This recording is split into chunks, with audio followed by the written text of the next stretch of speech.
परिचय। वह कौन सी एक गतिविधि है जिसमें सभी सजीव असचेत रूप से शामिल होते हैं और वह उनके अस्तित्व के लिए आवश्यक है? हाँ, श्वसन। सभी सजीव, चाहे वे पादप हों या जंतु या मनुष्य, सभी श्वसन करते हैं। मनुष्य अपने फेफड़ों के माध्यम से श्वसन करते हैं, तो वहीं पादप अपनी पत्तियों पर उपस्थित छोटे छिद्रों के माध्यम से। विभिन्न जंतुओं में श्वसन के लिए विभिन्न अंग होते हैं। मछली अपने गलफड़ यानी गिल की सहायता से श्वसन करती है। मेंढक और केंचुए अपनी त्वचा से और कीट अपने श्वास रंध्रों से।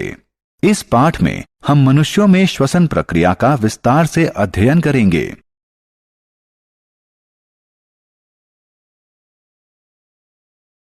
उद्देश्य। इस पाठ के अंत में आप निम्न करने में सक्षम हो जाएंगे: वायवीय और अवायवीय श्वसन में विभेद करना, फुफ्फुस श्वसन को परिभाषित करना, कोशिका श्वसन को परिभाषित करना, मनुष्यों में श्वसन की प्रक्रिया का वर्णन करना।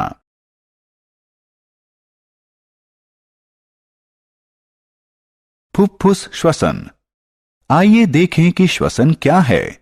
जब एक मनुष्य श्वास लेता है तो वह अवांछित कार्बन डाइऑक्साइड से ऑक्सीजन का विनिमय करता है, जो कि उसके जीवित रहने के लिए अति आवश्यक है। श्वसन के दो चरण होते हैं, अंतःश्वसन और उच्छ्वसन। वायु से ऑक्सीजन शरीर के भीतर लेने को अंतःश्वसन कहते हैं। कार्बन डाइऑक्साइड को शरीर से बाहर वातावरण में निर्मुक्त करने को उच्छ्वसन कहते हैं। अंतःश्वसन के समय हमारा वक्ष फूलता है क्योंकि फेफड़ों में ऑक्सीजन भरी होती है, जबकि उच्छ्वसन के समय वक्ष पिचक जाता है क्योंकि फेफड़ों से कार्बन डाइऑक्साइड निर्मुक्त हो जाती है। इस तरह के दृश्यमान श्वसन को बाह्य या फुफ्फुस श्वसन कहते हैं। कोशिका श्वसन। अब हम आंतरिक या कोशिका श्वसन के बारे में जानेंगे। इस प्रक्रम में मनुष्य के शरीर के अंदर मौजूद कोशिकाएं कोशिका भित्ति के द्वारा अवांछित कार्बन डाइऑक्साइड का ऑक्सीजन से विनिमय करती हैं। हमारे शरीर को विभिन्न क्रियाकलापों के लिए ऊर्जा की जरूरत होती है। यह ऊर्जा हमारे द्वारा ग्रहण किए आहार के ग्लूकोज में विखंडित होने से उत्पन्न होती है। आहार के विखंडन के लिए अंतःश्वसन से प्राप्त ऑक्सीजन की आवश्यकता होती है। अतः कोशिका श्वसन वह प्रक्रम है जिससे कोशिकाएं भोजन से प्राप्त ऊर्जा का उपयोग करती हैं।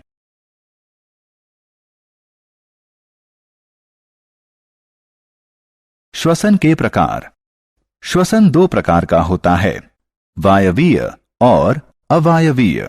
वायवीय श्वसन वह श्वसन होता है जो ऑक्सीजन की उपस्थिति में होता है। इस प्रकार के श्वसन में आहार ऑक्सीजन में उपस्थित ग्लूकोज के रूप में विखंडित होता है। अवायवीय श्वसन वह श्वसन है जो ऑक्सीजन की अनुपस्थिति में होता है। इस प्रकार का श्वसन कुछ अति सूक्ष्म जीवों जैसे जीवाणुओं में होता है, जो उन स्थानों में रहते हैं जहां ऑक्सीजन नहीं होती।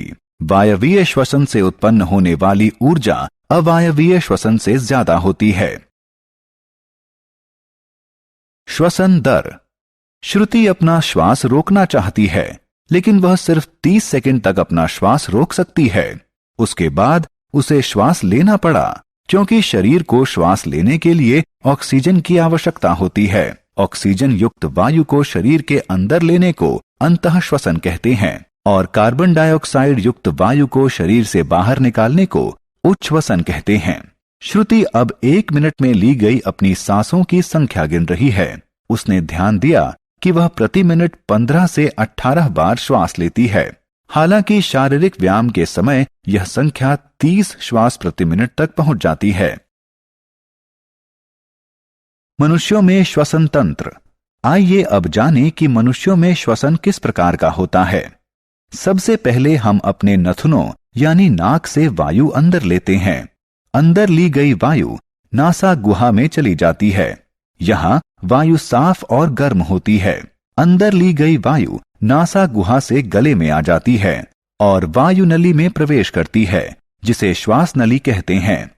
श्वास नली से यह हमारे दोनों फेफड़ों यानी फुफ्फुस में पहुंचती है, जो कि वक्ष गुहा में स्थित होता है। वक्ष गुहा दोनों तरफ पसलियों से घिरी होती है। ये पसलियां एक पिंजरनुमा आकृति बनाती हैं, इसलिए इन्हें पसलियों का पिंजर कहा जाता है। एक बड़ी पेशीय परत जो डायफ्राम कहलाती है, वक्ष गुहा को आधार प्रदान करती है। अंतः श्वसन और उच्छ्वसन के समय डायफ्राम और पसलियों के पिंजर में गति दिखती है। एक बार अंदर ली गई वायु फेफड़ों में पहुंच जाती है, फिर यह फेफड़ों में स्थित छोटे कोशों, जिन्हें वायु कोष्ठिका कहते हैं, में प्रवेश करती हैं। यहाँ वायु कोष्ठिका में गैसों का विनिमय होता है, यानी कार्बन डाइऑक्साइड के बदले ऑक्सीजन ली जाती है।